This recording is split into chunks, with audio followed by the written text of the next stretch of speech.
Ya. Oh. Sekarang. Bismillahirrahmanirrahim. Assalamualaikum warahmatullahi wabarakatuh. Perkenalkan, nama saya Nur Apriani dari kelas B Manajemen bersama dengan rekan-rekan saya yaitu ininya. Oh ya, sorry ulang.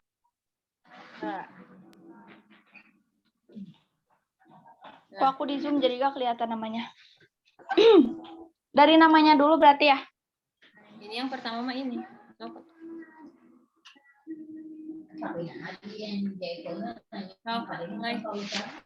Nggak ada suaranya. Namanya dulu, nanti baru ke judul gitu kan. Yang nggak ngomong mending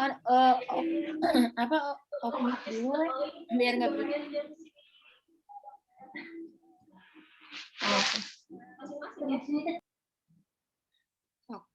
Udah. Bentar. Sip. Sekarang udah di-record kan? Udah dari tadi juga. Oh ya, maaf. Bismillahirrahmanirrahim. Assalamualaikum warahmatullahi wabarakatuh. Perkenalkan, nama saya Nur Apriani bersama dengan rekan-rekan saya yaitu Adriana Saputri, Emaili Permatasari Subjan, Hana Tiara, Ita Herawati, dan Mulanisa Safa Latifah. Di sini kita dari kelompok 9 yaitu membuat video dengan maksud untuk melengkapi salah satu tugas mata kuliah di ujian akhir semester, yaitu mata kuliah akuntansi biaya. Dengan mengusung judul yaitu penerapan variable costing pada perusahaan dagang dan manufaktur.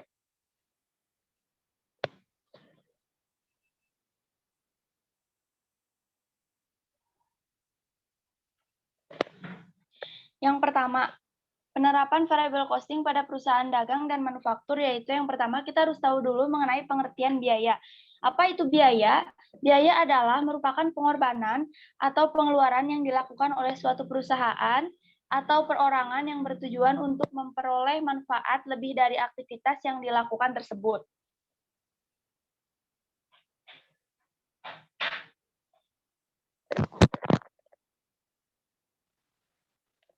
Yang selanjutnya yaitu ada pengertian HPP. Apa itu HPP? HPP atau harga pokok penjualan adalah istilah pada akuntansi keuangan dan pajak yang digunakan untuk menggambarkan total pengeluaran biaya langsung oleh perusahaan yang timbul dari barang atau jasa yang diproduksi dan dijual dalam kegiatan bisnis dalam satu periode.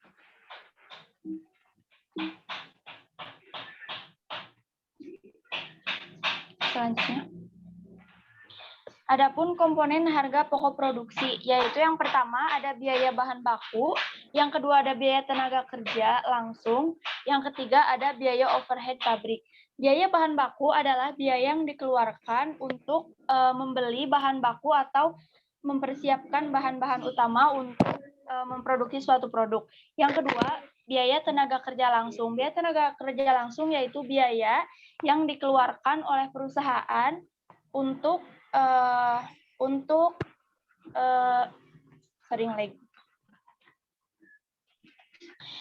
biaya tenaga kerja langsung adalah biaya yang dikeluarkan perusahaan untuk membayar tenaga kerja yang memang terjun langsung dalam proses produksi. Yang ketiga yaitu biaya overhead pabrik. Biaya overhead pabrik yaitu seperti contohnya biaya untuk mesin dan juga biaya-biaya lainnya. Boleh selanjutnya silakan. Metode penentuan harga pokok produksi. Jadi metode itu ada dibagi dua, satu full costing atau absorption costing, dua variable costing. Untuk yang pertama, full costing atau absorption costing adalah biaya bahan baku, biaya tenaga kerja langsung, biaya overhead pabrik tetap, biaya overhead pabrik variabel, dan harga pokok produksi. Untuk variable costing ada biaya bahan baku, biaya tenaga kerja langsung, biaya overhead pabrik variabel, dan harga pokok produksi. Manfaat penentuan harga produksi antara lain, satu, menentukan harga jual produk dan penentuan harga jual produk. Dua, memantau realisasi biaya produksi. Manajemen memerlukan informasi biaya produksi yang sesungguhnya dikeluarkan. Tiga, sebagai dasar perencanaan dan pengumpulan prestasi perusahaan. 4. Menghitung laba atau rugi bruto periode tertentu. Dan 5. Menentukan harga pokok persediaan produk jadi dan produk dalam proses yang disajikan dalam neraca.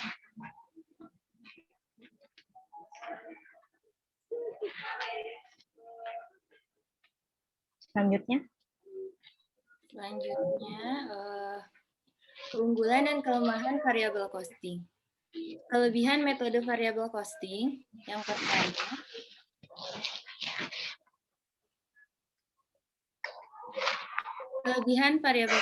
pertama, dapat digunakan sebagai pengendali biaya karena memberikan semua biaya tetap dalam satu kelompok tersendiri. Yang kedua, dapat dimanfaatkan untuk menentukan harga jual jangka pendek. Yang ketiga, dapat merencanakan biaya agar mendapatkan laba dalam jangka waktu relatif lebih singkat. Lalu dapat dipakai untuk mengatur biaya. Yang selanjutnya, terdapat dua bagian biaya tetap, yaitu discretionary fixed cost dan committed fixed cost, dapat digunakan sebagai rujukan khususnya untuk mengambil keputusan saat melakukan order. Kelemahan metode variable costing. Yang pertama, pemisahan biaya menjadi biaya variabel dan tetap sulit dilakukan karena suatu biaya sangat jarang benar-benar variabel atau benar-benar tetap. Lalu metode ini dianggap tidak sesuai dengan prinsip akuntansi. Lalu naik turun laba dikaitkan dengan perubahan dalam penjualan.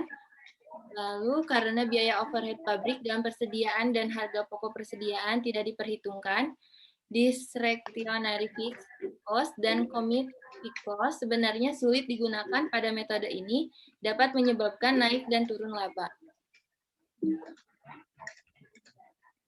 Selanjutnya, manfaat variabel costing.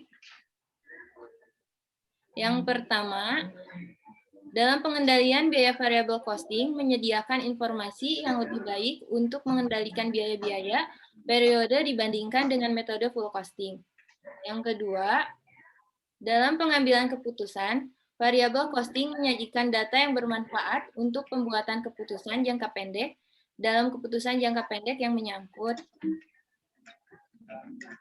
Yang pertama, perubahan volume kegiatan, yaitu biaya-biaya periode, tidak relevan karena tidak berubah dengan adanya perubahan volume kegiatan. Seperti yang bisa dilihat pada kolom di bawah ini. Lalu, keputusan membeli atau membuat sendiri. Dan ini juga ada contohnya.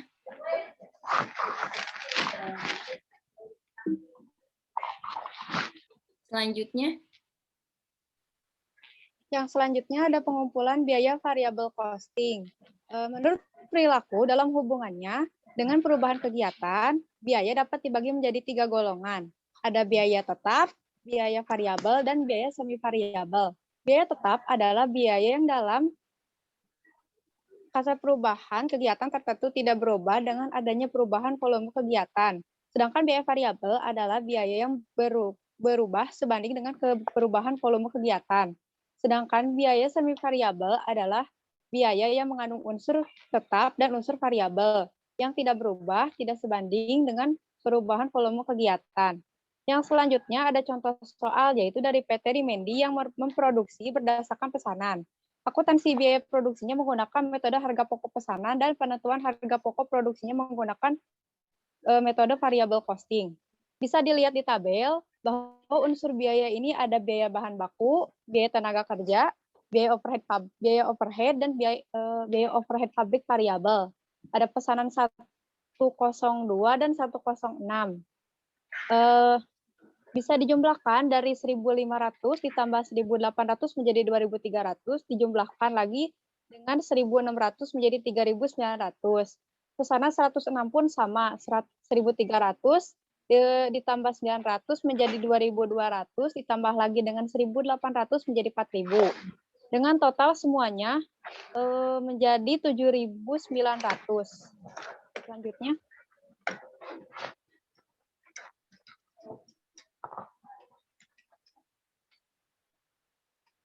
Bisa dilihat juga ada jurnal untuk pencatatan pemakaian bahan baku tersebut. Adalah jurnal pertama, yaitu barang dalam proses dan strip biaya bahan baku yaitu 12.000. Yang kedua, ada biaya tenaga kerja yang terjadi di dalam Januari tahun 1900X1 adalah sebagai berikut. Yang pertama ada biaya tenaga kerja variabel. Jadi pesanan 0102 sampai 134 itu dijumlahkan.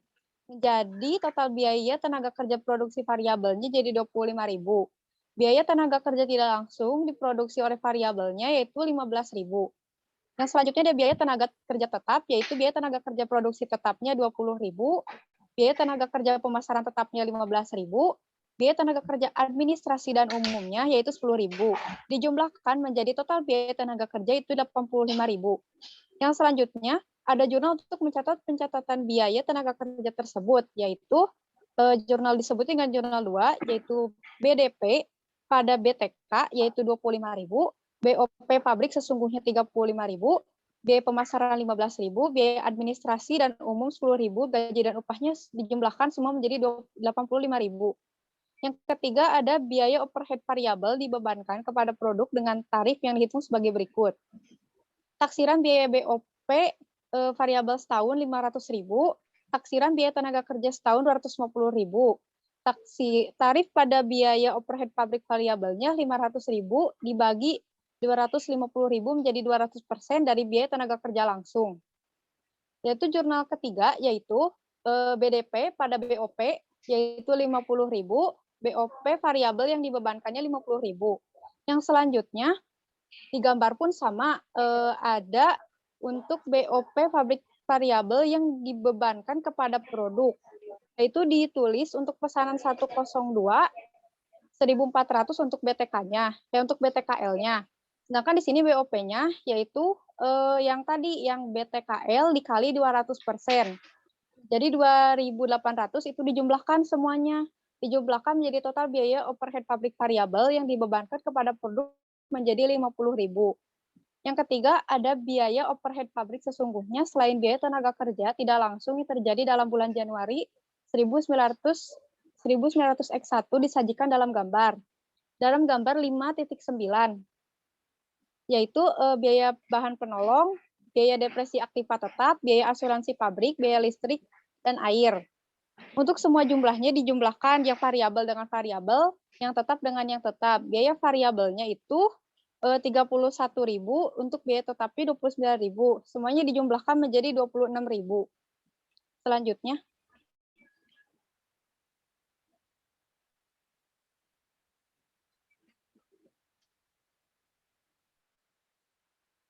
Yang selanjutnya ada jurnal 4, yaitu jurnal untuk mencatat unsur BOP pabrik selain biaya tenaga kerja tidak langsung yang sesungguhnya terjadi dalam bulan Januari. Yang selanjutnya ada biaya overhead pabrik sesungguhnya, biaya administrasi umum, biaya pemasaran, persediaan barang penolong, persediaan bahan habis dipakai sama kantor, akumulasi depresiasi, dan persekot asuransi dan kasnya.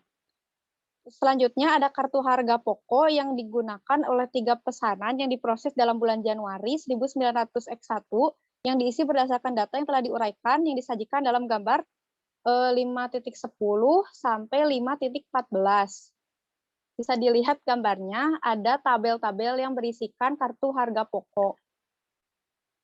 Untuk selanjutnya, jurnal mencatat produk yang selesai diproduksi dalam bulan Januari 900X1, yaitu jurnal 5, persediaan produk jadi, selanjutnya itu BDP pada BBB, BDP pada BTK, BDP dalam BDP BOP. Yang selanjutnya ada harga pokok yang dihitung. Nah, harga pokoknya bisa dilihat di atas jurnal 6. Jurnal 6-nya ada piutang dagang 200.400, hasil penjualannya sama 200.400, harga pokok penjualannya 50.100 dan persediaan produk jadinya 50.100. Selanjutnya.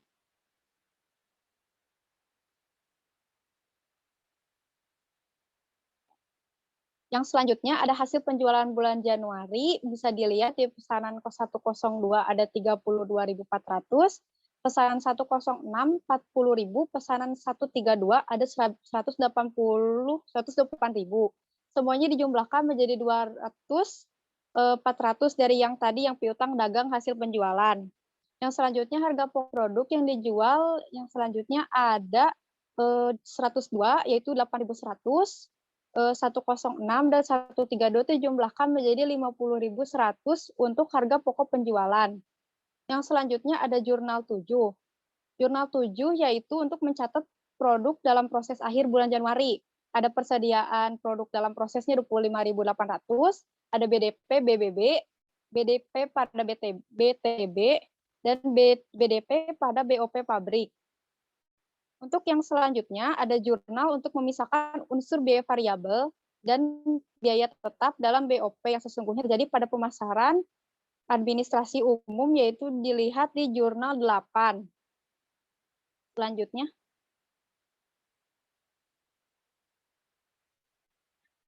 Yang selanjutnya ada jurnal 9. Jurnal 9 yaitu biaya pemasaran variabelnya 0, untuk biaya pemasaran tetapnya 31.000, untuk biaya pemasaran 31.000 dengan catatan biaya pemasaran tetap tersebut terdiri dari biaya tenaga kerjanya 15.000 dan biaya iklannya 16.000. Untuk jurnal 10, biaya administrasi umum dan variabel dan biaya pemasaran tetapnya 20.000 dan administrasi umum sama 20.000 dengan catatan biaya administrasi umum tersebut terdiri dari biaya tenaga kerja 10.000 dan bahan habis dipakai sama kantornya 10.000. Yang selanjutnya ada jurnal 11 yaitu biaya overhead pabrik variabel yang dibebankan 50.000 dan biaya overhead pabrik sesungguhnya variabelnya ada 50.000. Yang selanjutnya ada jurnal untuk mencatat pembebanan lebih atau kurang biaya overhead pabrik bulan Januari 19 X1 sebagai berikut di jurnal 12. Sebelumnya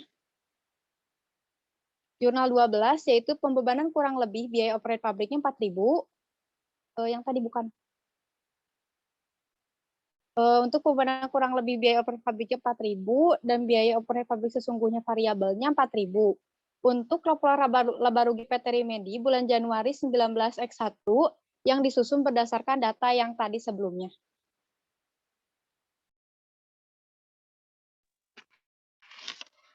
Metode variable costing ditinjau dari penyajian laba rugi.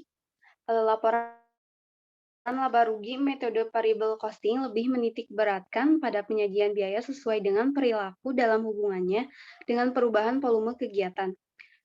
Laporannya sebagai berikut, yaitu hasil penjualan dikurangi biaya-biaya variabel, yaitu biaya produksi variabel, biaya pemasaran, biaya administrasi dan umum, sehingga menghasilkan laba kontribusi. Kemudian dikurangi lagi dengan biaya-biaya tetap, biaya produksi, biaya pemasaran, biaya administrasi, sehingga menghasilkan laba bersih usaha. Selanjutnya.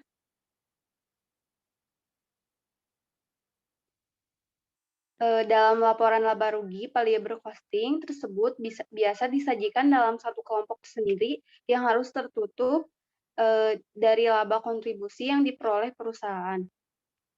Contoh perhitungan laba rugi dari PT Elsari yang memproduksi satu jenis produk data produksi, yaitu sebagai berikut, seperti yang ada pada gambar.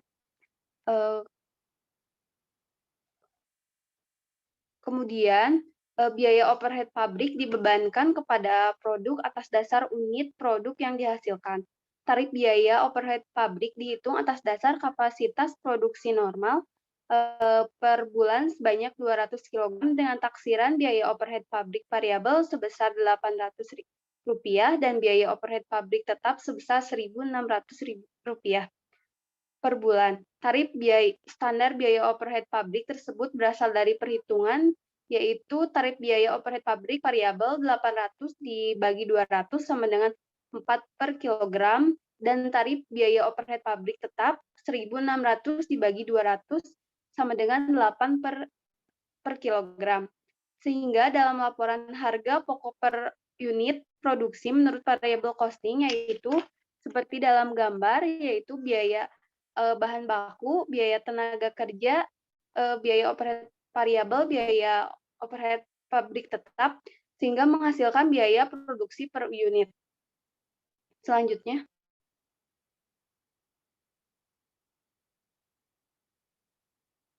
Setelah menentukan harga pokok per unit maka dapat dilakukan laporan rugi laba bulan Januari, Februari, Maret 19X1, yaitu seperti dalam gambar pada Januari, Februari, Maret unsur biayanya yaitu volume penjualan 1.900 untuk Januari, 190 untuk Januari, Februari 190 dan untuk Maret 165. Hasil penjualan volume dikali 100 yaitu 19.000 untuk Januari, Februari sama 19.000 dan Maret 16.500. Kemudian biaya variabel persediaan awal, biaya bahan baku, biaya tenaga kerja, dan biaya overhead pabrik, sehingga menghasilkan harga pokok produk siap dijual. Kemudian dikurangi persediaan akhir, sehingga menyebabkan harga pokok penjualan variabel. Kemudian biaya administrasi dan umum variabel 570 untuk Januari, 570 untuk Februari, 495 untuk Maret. Biaya pemasaran variabel 1.900 untuk Januari, 1.900 untuk Februari, 1.650 untuk Maret, sehingga menghasilkan total biaya variabel. Sehingga dapat dihasilkan total kontribusi untuk Januari yaitu 10.070 dan sama untuk Februari 10.070 dan untuk Maret yaitu 8.745. Kemudian yaitu biaya tetap, biaya overhead pabrik tetap, biaya administrasi dan umum tetap, dan biaya pemasaran tetap. Jumlah pemasaran biaya tetapnya yaitu untuk Januari 3.100 dan untuk Februari 3.100 dan untuk Maret 3.100. Maka dapat dihasilkan laba bersih untuk bulan Januari yaitu 6.970 dan untuk Februari yaitu 6.970 dan untuk bulan Maret yaitu 5.645. Jumlah biaya overhead pabrik persatuan yang dibebankan kepada produk adalah sebesar biaya overhead pabrik tetap per periode atau volume produksi. Dalam satuan kuantitas, metode variable costing membebankan seluruh biaya overhead pabrik tetap per periode ke dalam periode terjadi yang dipertemukan dalam pendapatan yang diperoleh dalam periode tersebut.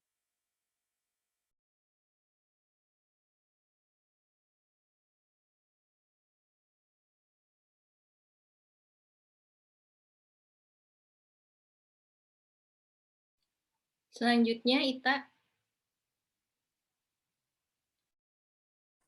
Contoh perhitungan metode variable costing. Diketahui pada tahun 2000, PT Sejahtera bersama memproduksi sebanyak 1.000 unit produk A. Berikut data biaya produksi untuk memproduksi PT Sejahtera bersama. Biaya bahan baku 200 unit, biaya tenaga kerja langsung 150 unit, biaya overhead variabel 400 unit, biaya overhead tetap 100.000, biaya pemasaran variabel 100 unit, biaya pemasaran tetap 150.000, biaya administrasi dan umum 200.000, produk A dijual dengan harga 2.000 unit dan produk A dijual dengan 1.000 unit. Hitunglah harga pokok produksi menggunakan metode variable costing dan buat laporan laba rugi. Penyelesaiannya, perhitungan variable costingnya adalah bahan baku 200 dikali 1.000 dikurangi 200.000. Biaya tenaga kerja langsung 150 dikali 1.000 dikurangi 150.000. Biaya overhead variabel 400 dikali 1.000 dikurangi 400.000. Harga pokok produksi 750.000. PT Sejahtera Bersama laporan laba rugi untuk periode berakhir 200A penjualan 2.000 dikali 1.000 dikali 2 juta dikurangi biaya-biaya variabel costing lainnya. Harga pokok produksi 750.000, biaya pemasaran variabel 300 dikali 1.000, 300.000. Jadi jumlahnya 1.050.000. Kontribusi margin 950.000 dikurangi biaya-biaya tetap, biaya overhead tetap 150.000, biaya pemasaran tetap 100.000, biaya administrasi dan umum tetap 200.000. Jadi laporan laba rugi dan bersihnya yaitu 500.000. Selanjutnya, perbedaan antara perusahaan dagang dan perusahaan manufaktur, yaitu perusahaan dagang, dilihat dari fungsi laporan keuangan perusahaannya. Ada 1, laporan untuk pengawas keuangan. Kedua, dasar prinsip dan pendapatan. Ketiga, prinsip penentuan dividen. Keempat, dasar-dasar pembayaran dividen. Kelima, dasar pemberian pinjaman. Keenam, informasi kepada calon investor. Ketujuh, penentuan nilai investasi. Kedelapan, kontrol pengawasan pemerintah. Kesembilan, dasar pengendalian biaya. Kesepuluh, dasar prinsip perpajakan. Jenis laporan yang dibutuhkan dalam akuntansi perusahaan dagang yaitu pertama, laporan laba rugi. Kedua, laporan neraca. Ketiga, laporan arus kas yang terdiri dari laporan neraca yang terdiri dari aset, liabilitas, modal. Selanjutnya yang ketiga, laporan arus kas. Yang keempat, laporan persediaan barang. Dan yang kelima, laporan utang.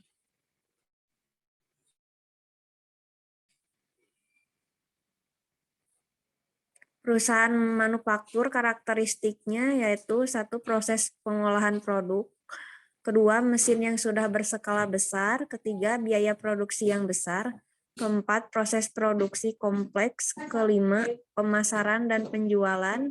Keenam, hasil dari produksi berupa produk jadi. Ketujuh, adanya harga pokok produksi.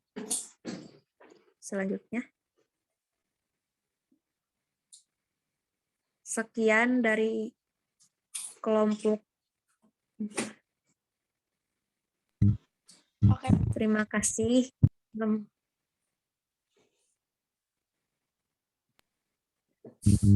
terima kasih teman-teman atas presentasinya hari ini.